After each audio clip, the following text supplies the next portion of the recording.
3A is a resolution authorizing award of a legacy contract for integrated security control system support for the Miami-Dade Corrections and Rehabilitation Department.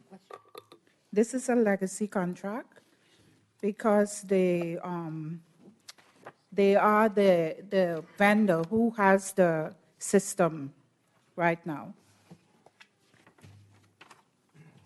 Okay, so it's the sole source. This system already installed.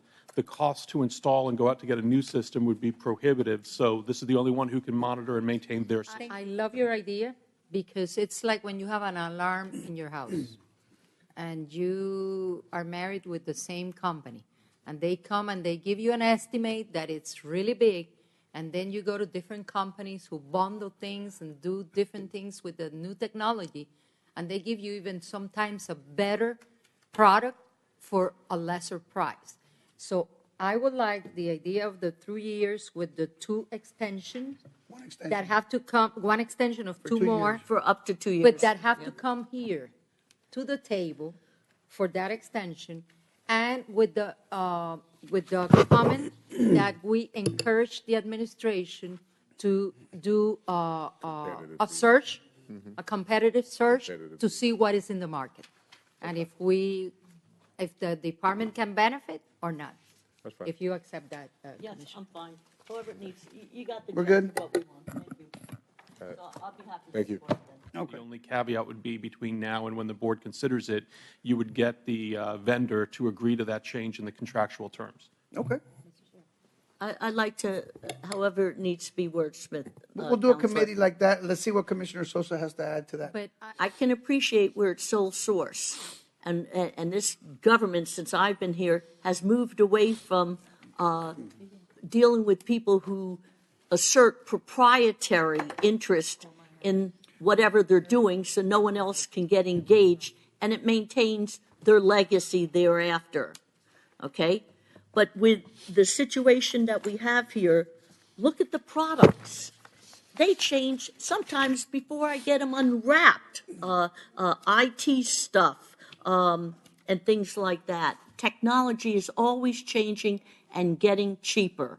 So my question is, simple math, 5-year contract for 3 years. Wait, you have a 5-year term at this amount, but under the current contract, competitively awarded delegated authority to Black Creek for a 3-year term. Why are we putting on 5 years? How about 3 years?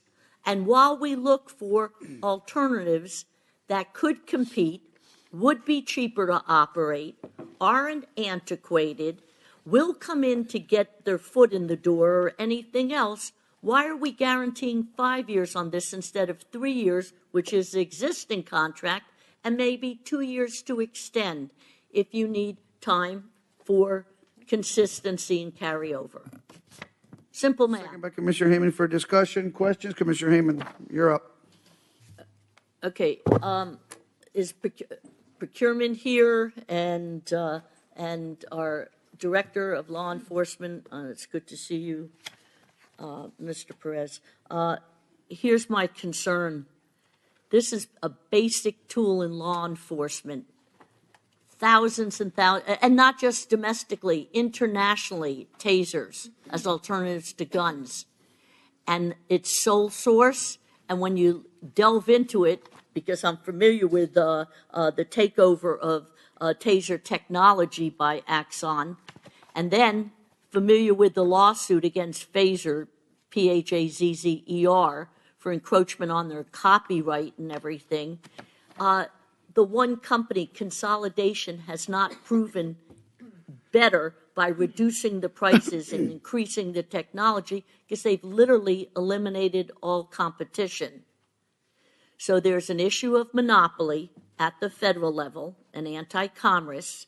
And so while they are a good product now, I'm not hearing any concerns about that, or maybe we will. It is the only manufacturer service provider that exists, period. And we're not sure what's happening with the sheriff's position.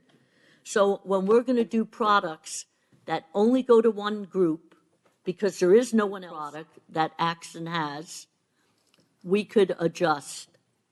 So that's the first issue. And then I have a second issue, Mr. Chair. If you want to respond to the satisfaction, because I know our officers have it. Yes, Commissioner, you're right there. They're the only, pretty much the only game in the market that provides us a safe option out there. That could be proprietary with parts. I'm correct on that? Correct.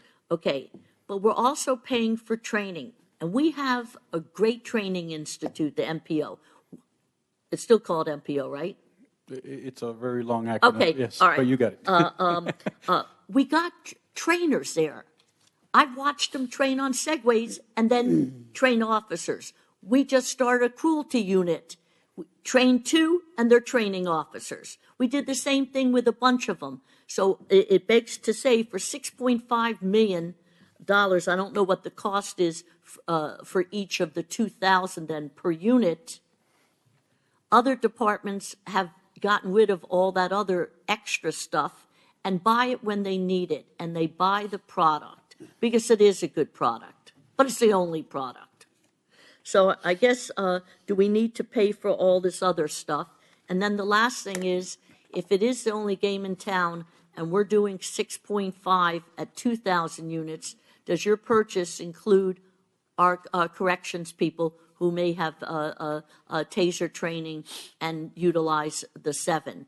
And how about our 30-something municipal police departments' power? We have not yet, but I can look into that. Yes, I would appreciate that. 30-something plus police departments, and I assume Director from Corrections has tasers too, if the officers are trained? And Commissioner, before we leave the topic, we are realizing approximately $1.8 million in savings through this contract, leveraging our buying power. The other part of it with the training is for our instructors, a train-the-trainer type program. Perfect. And we have Okay. our master training so that we could provide training for corrections and for all of our other law Perfect. enforcement partners. Thank you. It didn't qualify that. Yes, ma'am, Commissioner. Last year, we were able to purchase approximately 300 tasers for issuance to our supervisors throughout our jails. We're also doing a training in partnership with Miami-Dade Police Department. Okay, so I appreciate that. I think I was the one who sponsored it at the time. But why the heck, as a county government with the same tax base, are we making one department go out and purchase a couple hundred? I'm glad you're using the trainers that you're training from the police department instead of paying for training with a vendor. But why have another department in our same government with the same tax base get a separate contract? And it begs to say, could we do cheaper with, we have some really large municipal police departments. To Madam Procurement Assistant Director, could you please pursue that and see what we can do? Okay.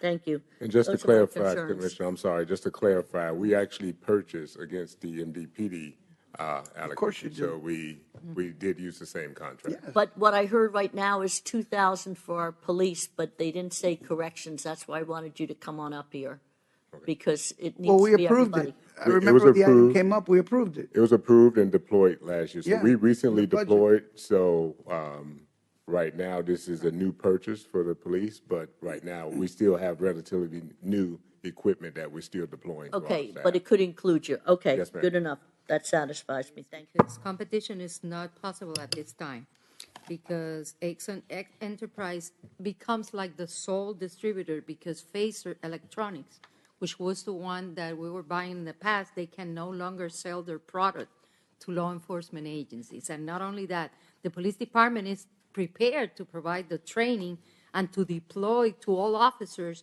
which makes the product, the purchase of this, will allow the county to benefit from improved technology and enhance the efficiency of every county officer. That's the reason why I support this item.